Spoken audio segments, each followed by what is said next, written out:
Matthew, Matthew 26, the verses 69 to 75, and as Peter disowns Jesus. And it leads up to, as you know, Easter is just, or we rather call it Passover. It's not very far away, and time-wise it's probably just about the time when Jesus disowned, a little bit later, maybe having a couple of days, but it's about the same time frame, though 2,000 years ago. It still applies for our lives today. So, Matthew 26, verses 69 to 75. And as you know, normally what I do, you get used to my style a little bit. We can perhaps read one or two here, and then 1-2 verses on that side. If one could read 2 verses, the next one another 2. There are not many verses, in fact, there are only 6-7 verses there. So if you have maybe 2 verses here, or 3, and then 4 verses here, the rest. Who would like to read on the left? On my side on the left, say. Just to make that clear after the election now. So on that side, please. Somebody like to read 3 verses, the first 3, 69, 70, and 71.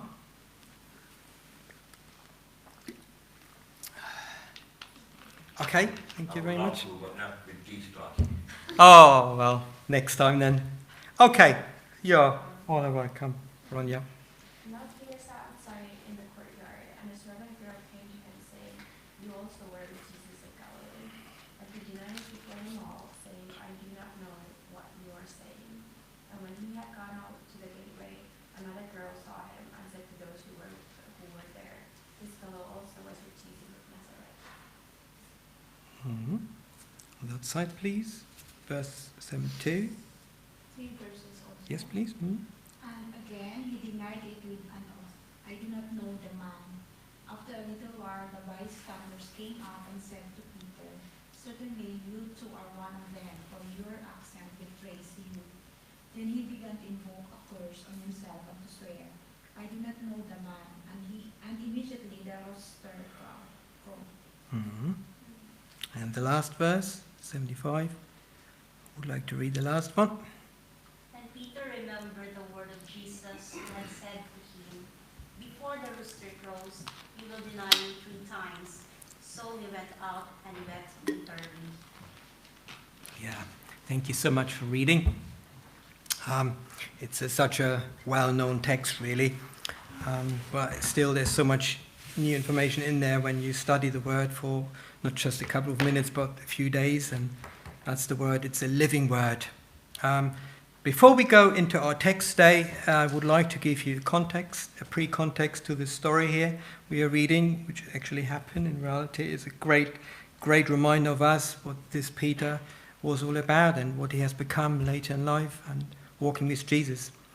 But in order to understand what Peter did here, we need to see what happened before sometime.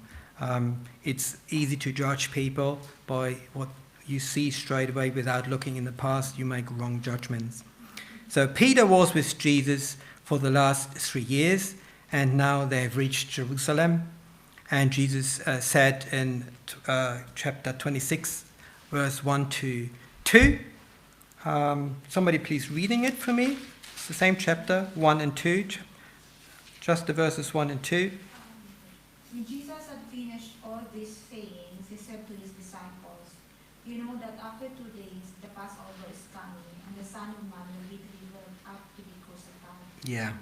So and then after that, then the chief priest, it goes on like there's not much response somehow to that quite cruel statement. Can you imagine? Jesus was just saying there's going to be crucified. And there wasn't much, but there was an occasion earlier in Matthew 16, which is just 10 chapters before. And it's important that we read this because we have to understand Peter why he acted the way he did. Matthew 16, 21 to 24, please, somebody. From that time Jesus began to show to his disciples that he must go to Jerusalem and suffer many things from the elders and the chief priests and the scribes, and be killed and be raised days, the third day, then Peter took him aside and began to rebuke him, saying, Far be it from you, Lord, this shall not happen to you. But he turned and said to Peter, Get behind me, Satan, you are an offense to me, for you are not mindful of the things of God, but the things of man. Yeah, so Peter reacted in a quite almost reasonable way. If your best friend, if your leader, if your teacher, if your rabbi would say something like that, you would like to change that outcome. But people Peter didn't understand fully what the implication was and why Jesus had to go through this agony of being crucified. And Jesus also, as you know, he predicted his own death in Matthew 16. And Peter was rebuked, and get behind me, Satan, is a rather strong statement to say to a person. And thinking about Jesus in that situation we just read now, our text of today, and Peter denouncing the friendship to Jesus, or even knowing him, may have some of his behavior being straight driven back to what happened here, this denouncement of being rebuked in such a harsh way. People talk to you, it sticks in your mind, doesn't it? It doesn't go straight away. Yes, Peter may have been outwardly a rough guy, but inwardly probably was a very gentle person. His heart was quite weak and soft, and that's why Jesus also chose him for one of the main and protagonists of the New Testament. But it was harsh, and he probably carried that in his heart for some time. His best friend, his rabbi, just said to him, "You're the rock on which I will build the church." Not long after, he says, "Get behind me, Satan." So these are quite contradicting statements, but they aren't contradicting. That's how Peter needed it to be treated. He needed harsh words, but at the same time, he needed encouragement. It's like with us, isn't it? If you just put somebody down all day long, what's coming out of it? It's just an agony of life. So you need encouragement. It's still today. It hasn't changed. Then we go further in verses 37-40, still in chapter 26 now, and 43. And this is the whole context of in the Garden of Gethsemane. And Peter is asleep, but for some reason, and I've read it before, I only thought Peter is sleeping, but the others are sleeping too, which is John and James, these two, the sons of Zebedee, the sons of thunder, basically. Jesus asked them, especially Peter, though, in verse 40, keep watch over me. I don't know why he pointed Peter out. Any thoughts on that? John and James were capable people too, and they did something wrong too. Why is always Peter getting the harsh ones? Isn't it? It happens quite a bit here. And the other guys are just hiding behind Peter. He must have quite a wide back, maybe. But having said that, what could else be the reason for that? Why did it talk so especially to Peter? In verse 40, you can read it, by the way. Chapter 26, verse 40. But then again, wasn't he the one who used the sword? Yeah, that's right. So That's correct. You're a bit ahead, though, because that's coming too. But first with this one, because it is all the context of it. It's good you mentioned, because if you just see one single event without all the context around, it's very hard to make any sense of that. So first, he's asleep there. And why is he addressed by Jesus specifically here, Peter, not the others? The Bible doesn't give it away. It's just maybe a thought on it you may like to share. Well,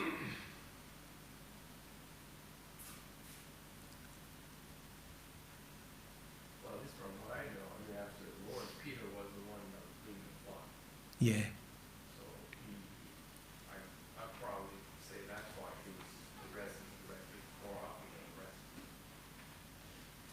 Could you repeat that? Yes. So what he's saying, he was like a leading figure, the lead apostle, the lead disciple of Jesus, and that's why he was addressed as a first person here, as the one, as an example for the others. And of course, God was using him, and Jesus telling him he's going to be the rock on which he will build the church. And throughout this, the accounts we have in the New Testament, Peter's being singled out for the responsibilities he had. And if you have many responsibility, you will know yourself in your job, wherever you stand, you will have also to carry the consequences.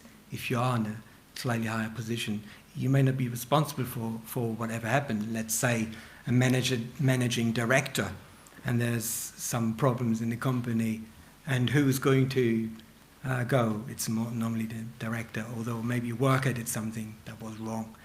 But Peter was the one, and he was clearly being sort of disciplined for the tasks to come later on, while Jesus is not anymore present on earth but in heaven.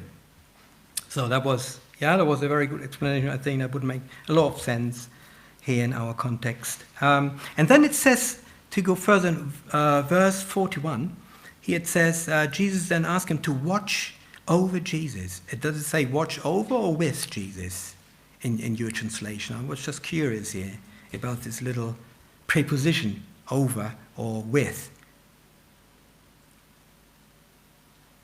Yeah, it's in verse 41. I don't have that preposition. No. It says as here, yes, okay. Watch and pray that you will not fall into temptation. Isn't it? Yes. Mm-hmm. Yeah, that's interesting. That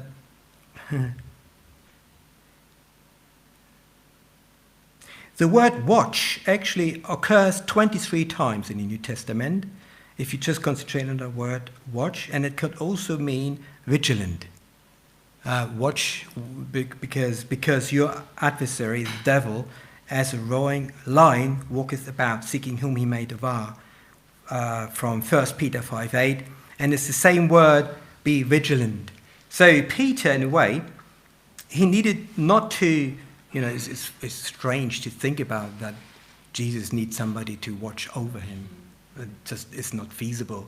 Peter needed to be watchful so that Jesus himself can pray there, and he watches out for him, not for him to support and protect him, but protect himself in prayer from what is going to come.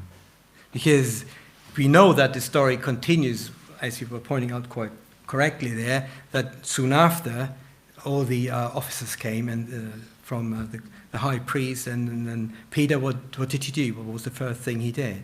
It is not specifically said here in Matthew, but in John. And Matthew possibly was very kind to Peter, didn't want to tell the whole world it was Peter again.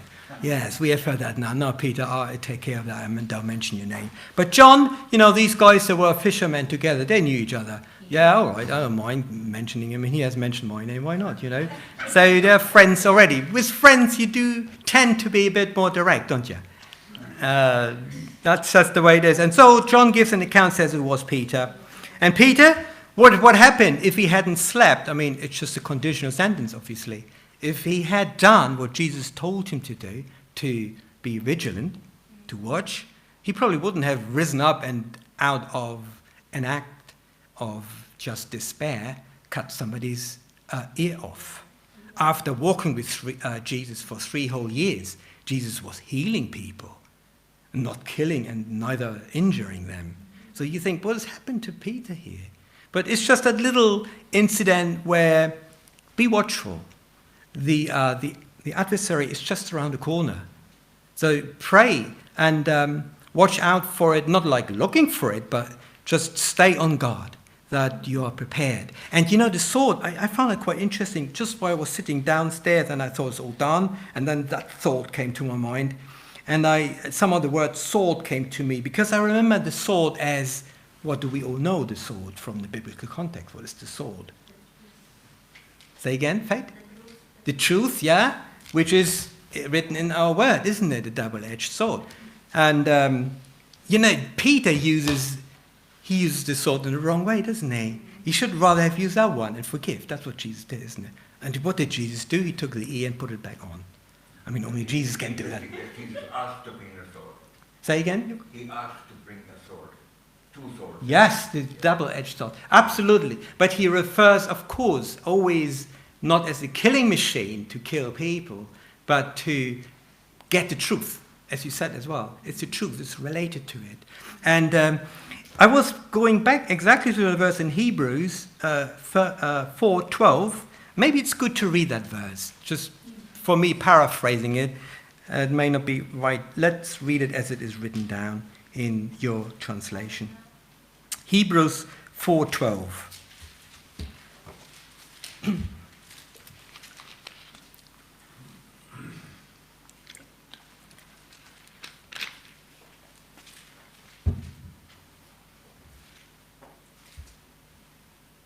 Yes, if somebody please could read that. For the word of God is living and active, sharper than any double-edged sword. It penetrates even to dividing soul and spirit, joints and marrow. It judges the thoughts and attitudes of the heart. Thank you. Yeah. So the word here, Machia, depends, the Greek word, is the same as the sword itself, what Peter took to struck somebody's ear off. It wasn't really a sword, it was a small sword, but more like a big, large knife to kill animals and to slaughter them, basically, to butcher them. That's what was. And people were. I can't really imagine Peter in the presence of Jesus having a proper Roman sword.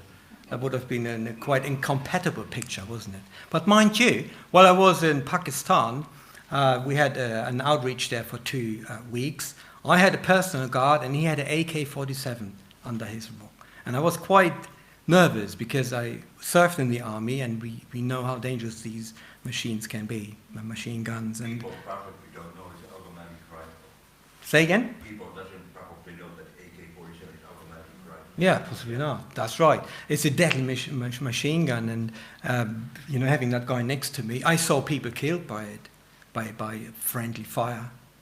A friend of mine died there in the army. Yeah, he cleaned his rifle, and the bullet was in there playing around, and it shot straight in his head. It was next to our door. So, yeah. Anyway, it can be done for killing, but it can also be done for the word of God, and that's why Peter misunderstood the whole context here. I would like to ask, Yes. do you think Jesus knew that it will happen before that Peter will gonna do that? The sword, he will gonna use the sword to hurt that man. For me, I think is it God? Jesus knows already. That's why he keep on asking Peter to be alert, be watchful, and pray. Because soon enough, if he only prayed about it, he might, control his emotions. Yeah, that's right. Maybe Jesus knew already what will happen. That's why he keep on encouraging them, be watchful and pray. Absolutely, that makes absolute sense, and that's where the word comes from: to be watchful, vigilant, not just watch and not just pray. But praying doesn't mean like I pray my prayer, night prayer, and then I go to bed. There's a bit more than that, really. There is war, real war. People are being actually killed for eternity. Yes, that's what's behind. Of course, Jesus knew. Yeah. He knew it all the way along. Will happen. But he still gives the free will. You can ask for us. Jesus knows exactly what we are going to do, but he lets it happen because he wants us to make that decision. Jesus can't take away the decision from us. That wouldn't be fair. We'd be a puppet being torn around. And, no. Yes, very much. A very good comment you made there, Joey. Okay, so we have done that. Then Jesus defends himself. Let me just go that I haven't really missed anything here. Yes, so we have done that with Peter. Yes, Jesus in verse 64, we're still in the pre-context here. Jesus defends himself. 64, if somebody could perhaps read 64, please. Jesus said to him, "It is as you said, nevertheless, I say to you, hereafter you will see the Son of Man sitting at the right hand of the power and coming on the clouds of heaven." Yes, so basically the high priest was asking the previous verse, is it true, tell us that you are the Son of God? Before, Jesus didn't answer anything, but now he did, because he can't lie. He can't lie. Peter, of course, as you know, we have read it, he lied. Jesus wouldn't lie. If he's asked a feasible, a knowledgeable question, he would not give a wrong answer, neither would he give a white lie. He says it directly, and he couldn't be silent, because he needed to tell it to the whole world. that he is the Son of God, right? And that, of course, was a no-go for the high priest and for any Jewish person at that time. But you see, they didn't fully understand the Old Testament, because in Psalm 110, it says clearly here, sit at the right hand. And that's a reference to Jesus. Don't have to read it now. You have to take my word for it. Psalm 110, verse 1, where there's a reference to exactly that situation where it came true. He will be at the right hand of God, and that means at the most comprehensive, what's the right word? That's the appreciated place to be, on the right hand, not on the left, not in the front, not behind, on the right hand. That is, nobody can do it except the Messiah. They didn't understand that was the Messiah. They were blind to it, the Pharisees, unfortunately, and the high priest himself. So, Peter did not understand either, because, let me just read a bit further here. Maybe Peter did not understand because in the sight of the Sanhedrin, Peter was probably seeing that as well, as you can see. He could look around and have a reference for it. I just can't pick it out now in my notes. He was possibly following that, some of it, and in the sight of the Sanhedrin, he may have followed an official view. After all, he was a fisherman, and 3 years with Jesus was still a very short time. If the official people say that he is a blasphemy person, then you may actually believe that as well, unless you have a very strong faith, unless you know exactly what you are about. I mean, you can say today, I'm strong in faith, but what about tomorrow when really hard time comes and the world falls apart? Because many on my account, Jesus said, will fall away from me. Would you be able to say, no, I follow Jesus? Let's talk of our world today. Our kids going to school and they learn about evolution, that the world came into existence through physical laws only, and that anything else we don't know yet will be explained. And many Christians fall into that trap of believing it because science says it. And our kids have a hard time at home. I talk a lot with my kids about evolution and why it is wrong, where it is not right, why it is only a hypothesis, not even least a theory. It's a different subject now, but it just, yes, we don't go to school, but our kids go. And they have to learn it, and they have to write it down, they have to write exams. And in Lydia's class, I don't know how many believers there are, maybe very, very few, if any. And most of them believe exactly that. Because it's the official view, it's the scientific view, you know. It's maybe a bit far-fetched to our situation here. The Sanhedrin, they were saying, look, you are being now blasphemed, there will be death sentence for you. So Peter, maybe was he disillusioned by Jesus? Did he have just a little faith crisis? 3 years of hardship, restless, walking, and not earning money, giving up profession, and not seeing his family, being second best after Jesus, and being rebuked many times. Everything comes together. The official people say he is not the Messiah, he is just a liar. All the rebukes Peter got, maybe it's all wrong what he said to me. Can you figure a situation in your own life where we're standing on a crossroad and everything became suddenly so untrue, so falling apart, you say, the world is falling apart. The world is falling apart on you. Studies, I don't know, partner, everyday situations, some hard situations, you know, some easier ones, but this is an extreme, of course, situation here for Peter. His hero is going to be crucified, you know, being ridiculed as well. But Jesus, and I would like to give a quote here from Alfred Edersheim. He's a theologian of the 1900s, and he was also a Messianic Jew.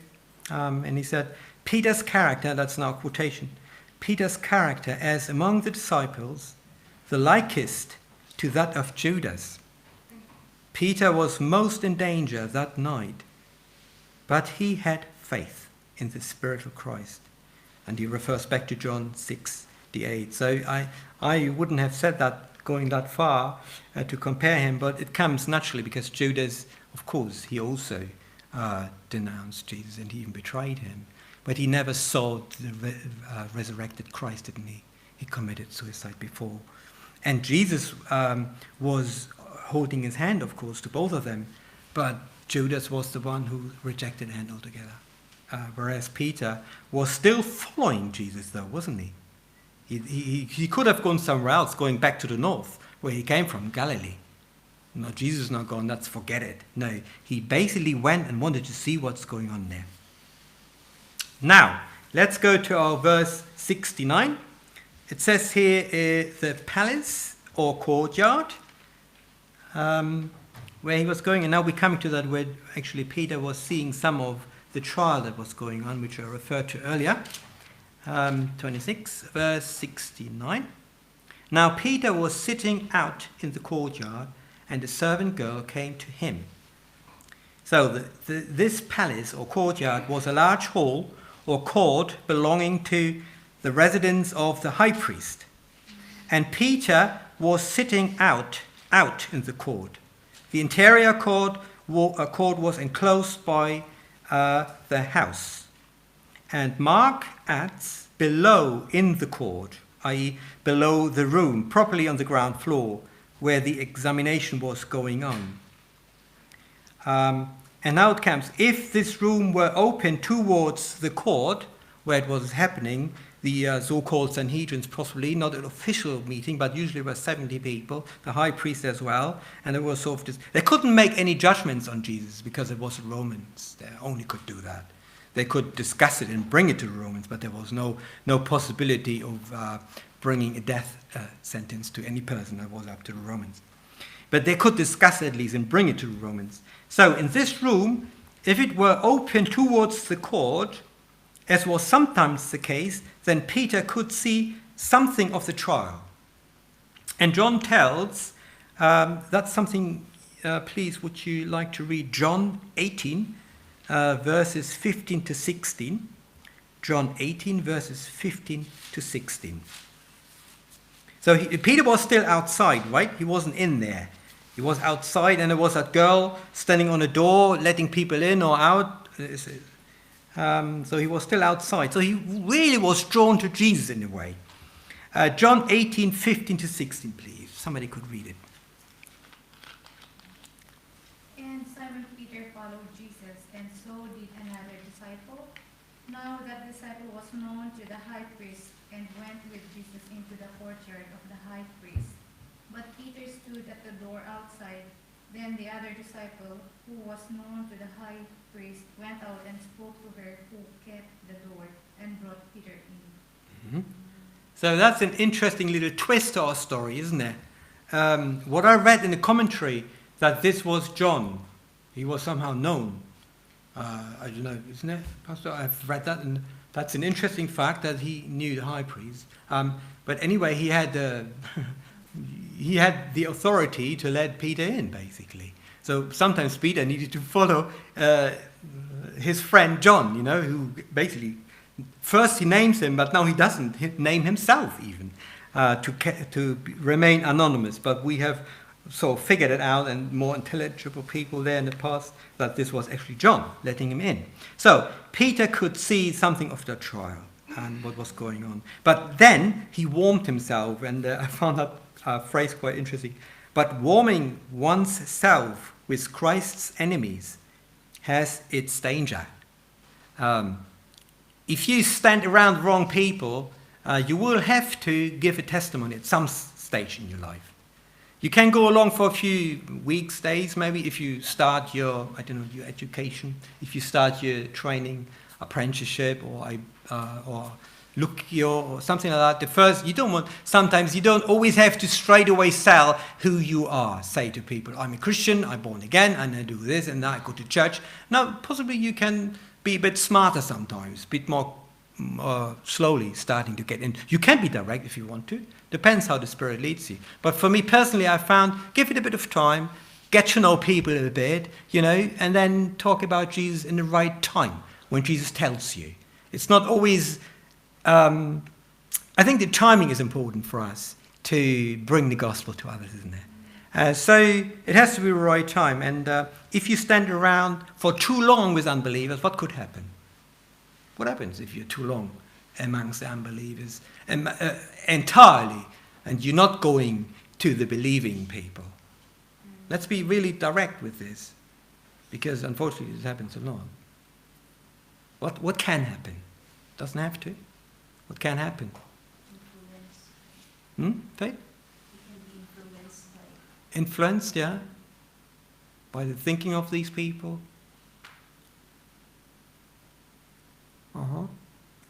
It's easier to say a little bit from my side because I live in a Christian environment mainly.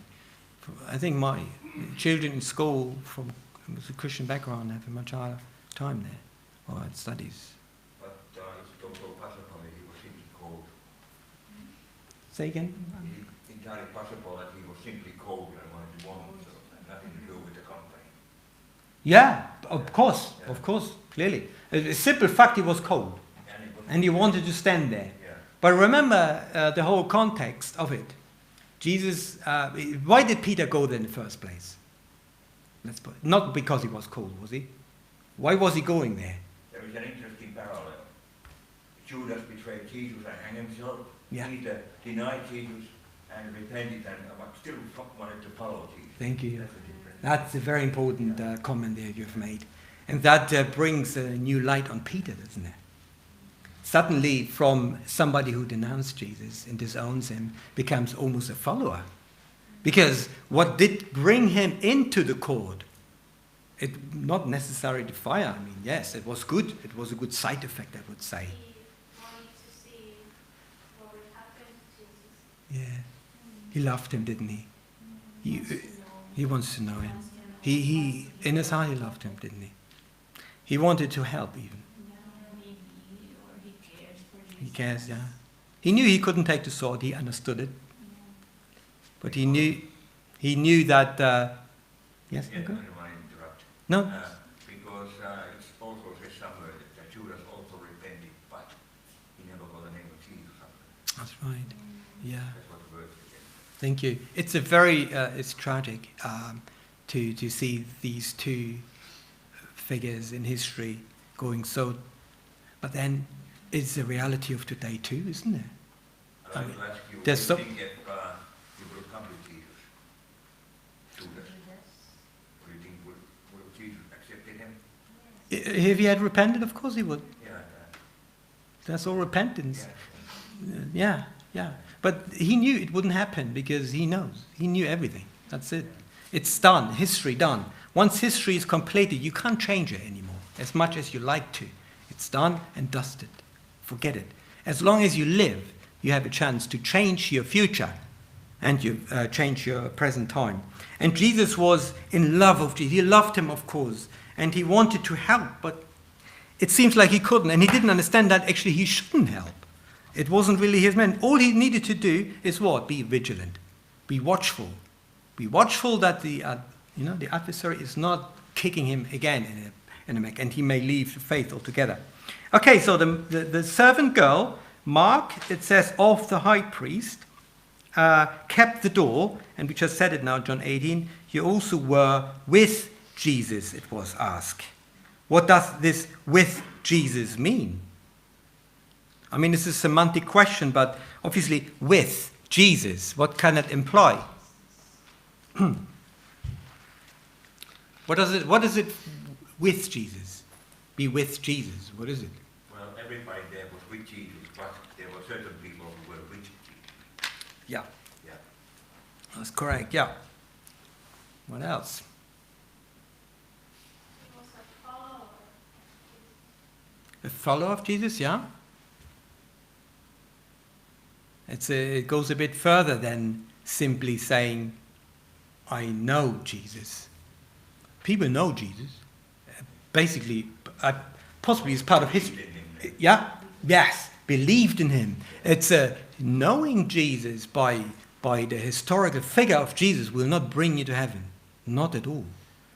It is believing in him, following him. And not only think, Jesus, yes, history has made it very clear. Jesus lived. We have the records of it.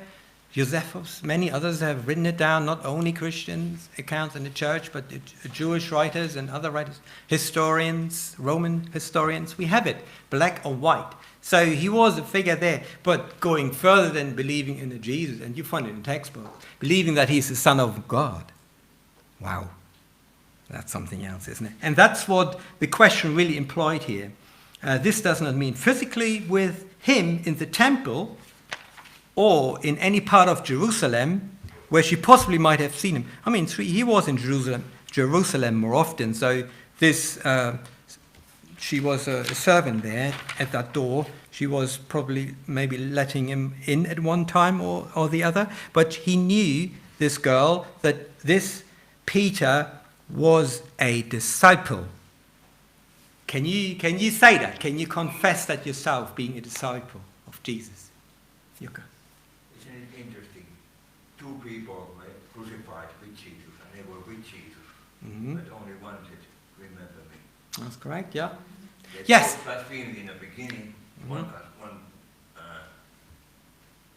chapter says somewhere they both blasphemed, but one said then, one repented and said, Yeah. he said one sentence and got to be in paradise. That's right. Because Jesus. Yeah.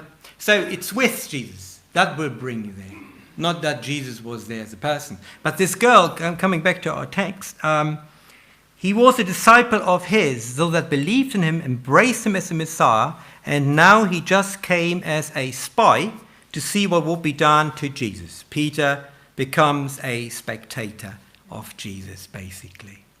Although we have figured out that he was a follower of Jesus, but he needed to say something to this accusation. But being a spectator of Jesus, it goes quick. You go from church to church, you listen to the TV channels, you just listen what's going on in the Christian news, but you never really fully embrace the Lord. And embracing the Lord means what, 50%, 80 or 85 or 99? What does it really mean? 100%. Some will say 110%, but let's be fair, 99 is all right. Of course, it will be off tracks from time to time. But following the Lord full-heartedly means I'm committed to Jesus and I will give my testimony to him. Okay, verse 70 then. Now, Peter denied for them all. We should mention that Mark, Luke, and John also described this event, suggesting that Peter was in company of other disciples. And when the Spirit is moving, of course, and he yields in influence, life becomes both exciting and filled with challenges. But in this case, there was a denial that Peter was saying that, what are you talking about? It says here. In Mark 14:66, it says even, don't understand. Peter is trying to pretend that he could not understand. And in verse 73, we read that your accent gives you away. The King James says it nicely, your speech betrays you. He probably was from the north, so he could see that he was from a different part. And clearly he couldn't anymore hide. Hand on heart, have you ever kept quiet in a crowd? Well, you should have said it. We were talking earlier about the right timing and, the right word of wisdom. But thinking back in my life, I probably have failed 100 more times than Peter. It's the same situation in a sense. You see people, it may be the last chance for them. I mean, Jesus, God is gracious. He always gives a chance to people. He will never let somebody go to heaven before having told, or to hell before tell him about the Almighty God and what salvation is all about. He will always, but he needs us, isn't it? That's the thing. He needs us. He needs Peter. And Peter's actually being trained here. It's a school. It's part of his schooling, this so-called denial, which I would rather call it schooling, because we all go through it, don't we? It's a phase in our Christian life where we struggle. What is it now? Do I fully say to the Lord, I follow you, or where I detract myself and let others do it? It's I do that, let's the others do it. It's like a church life, isn't it? Am I coming as a spectator, we said earlier, like Peter did here at the beginning? Or are I really ready for war? We're talking about war, really. Or I'm just gentle type of come here on Sunday and enjoy my word and then go home. And the rest is just forget about it. It is a challenge though, isn't it? We come back to this 100% following Jesus, and that's what was required here. So then we go on, verses 71 to 72. Peter now decides to leave the dangerous place. He was embarrassed and confused by the question. And to save his confusion from attracting any notice, he went away from the fire into the porch. So basically he went out of sight of Jesus. He was probably seeing Jesus still there being a child. We can't be 100% sure about it. It was too much for him to see. So he wanted to go away from Jesus in a way, but not away from his as the Messiah, but he was so embarrassed that Jesus could see what he did. It's easier when you do something silly or something embarrassing and nobody sees it, isn't it? Only you saw it.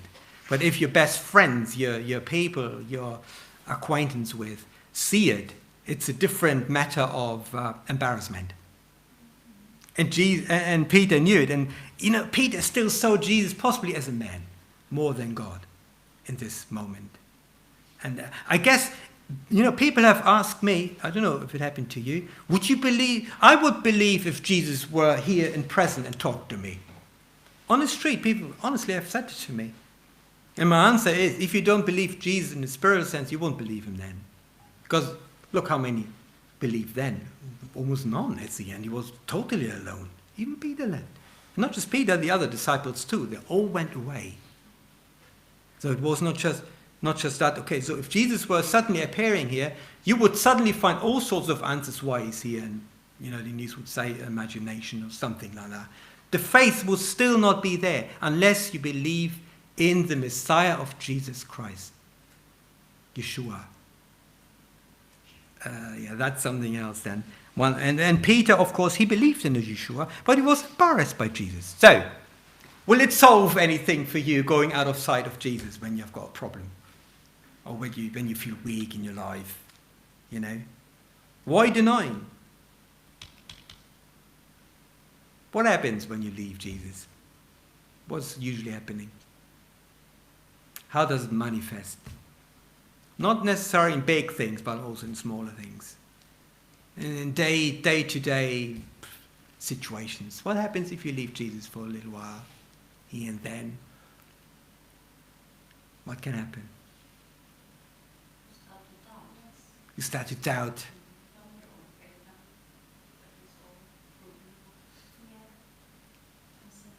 Yeah. You also start also believing the enemy as well more and more. Oh yeah. That's it. That it will come straight away on you, and You're gone forever and all that. yeah. There's always a way out. Straight go back to Jesus. Don't run away from him any further. But the doubting, that is definitely a big problem here. That I suddenly think, is Jesus really helping me? I see other people coping okay. Jesus then was out of sight. Peter was now on his own, and now he can swear. Finally, Jesus can see me, so now I can say what I want. And he actually started to swear. He didn't do it before because probably Jesus saw him there. And Jesus told him, Jesus says you don't swear. Matthew 5:33 to 37. I read for you some of this. But it says here, you shall not swear falsely, but shall perform your oath to the Lord.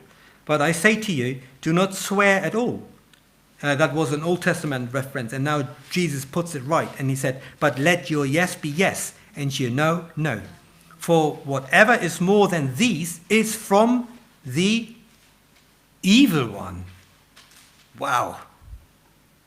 Can you imagine what Peter, again, he just did exactly what he shouldn't have done. Because it was said to him in Matthew 5. Yes, okay, that was 2 years ago. How can I remember that now? But don't swear, and he swore. He swore an oath. No, I didn't see Jesus. I didn't know that guy. You know? Did he really mean it? What do you think? Do you really think he meant it? Is it feasible? Is it possible? He just so very afraid. Yeah. Yeah, That's probably why scared. he says that. Yeah, Scared. yeah. But, It's- question, is it possible swear and curse the same word? Is it possible that it's more like saying a bad word? He cursed in the third time, Yoko. Now he swore, Yeah. but on oath. I swear on oath. And then in this third time, he denies as well, but then he cursed himself. Yeah. And that is, it's how can I put it? It is like the severity of going away from Jesus increases almost. Yeah. First, just the words, denial, then swear an oath, and then you curse yourself. I mean, how bad does it go, you wonder yourself? Peter denied when an oath first, and then verses 73 to 74, it intensifies, because once you lie, it's hard to get out of it, isn't it? Once you lie, you have to continue your lying castle. Because he's asked again, by not just one, by possibly by other men as well, were you not with this Jesus as well? And he put curses on himself. I don't know that person, he said. And here, once you lie, so yeah, it says curse actually in the King James Bible.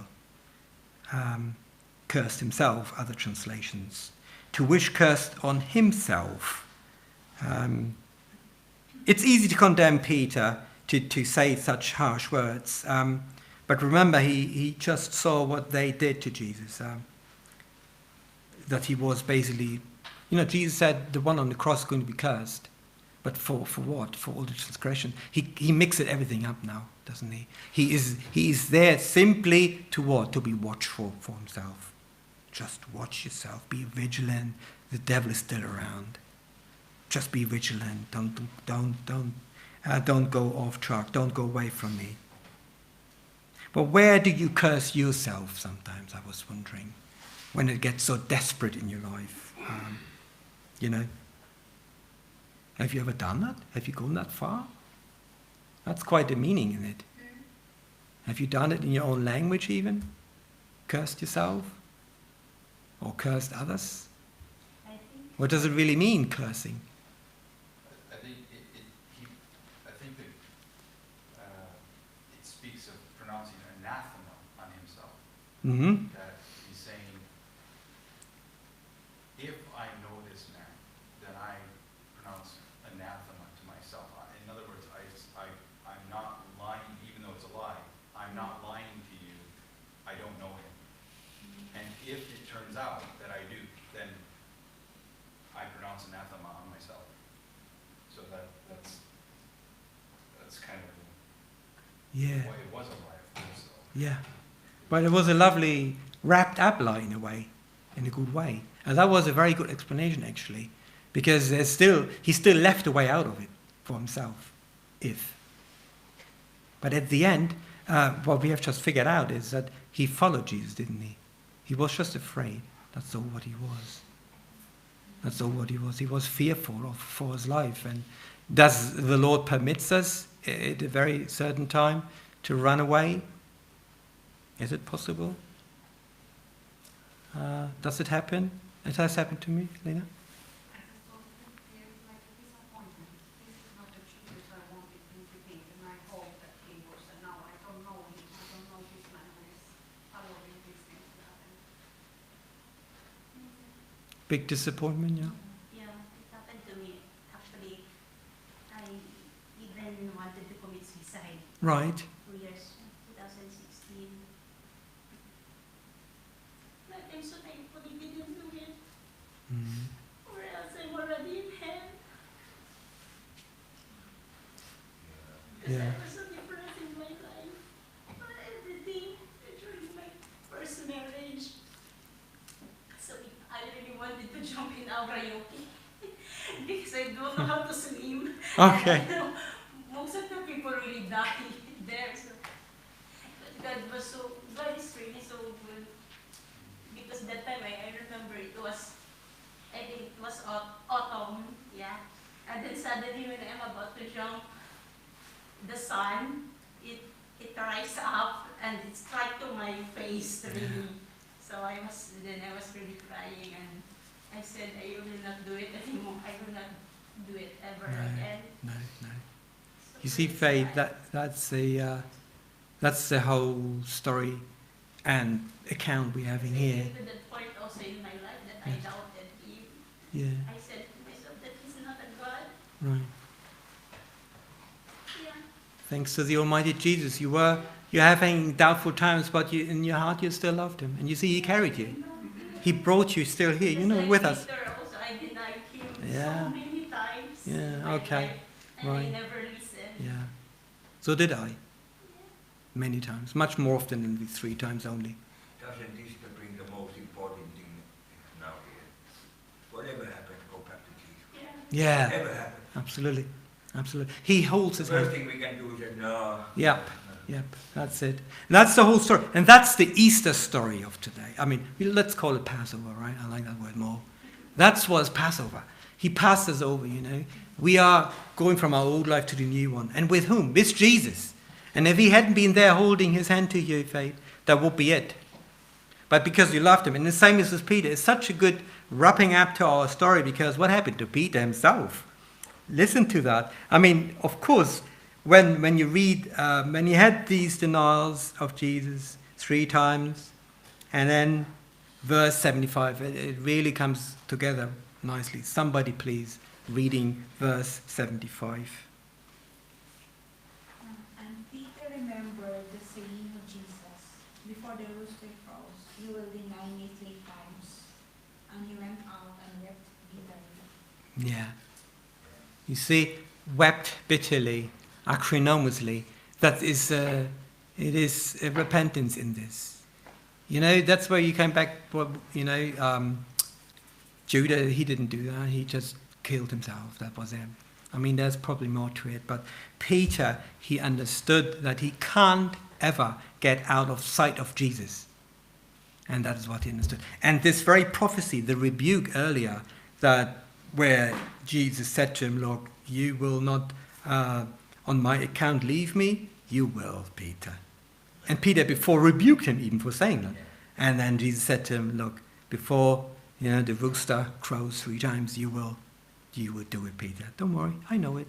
But my hand is still there. I'm not rejecting you because of that. I'm still my hand out, as we have just heard the testimony here. And he wept. And why did he? What do you think? That's my final question, really, for our Bible study tonight. Why did Jesus, being a child, and of course we know what happened to Jesus after that, but why did Peter now, after having used all sorts of difficult vocabulary, really, cursing, on oath, denouncing, and now suddenly he cried? Why did he cry? What do you think? What happened to this Peter in this moment?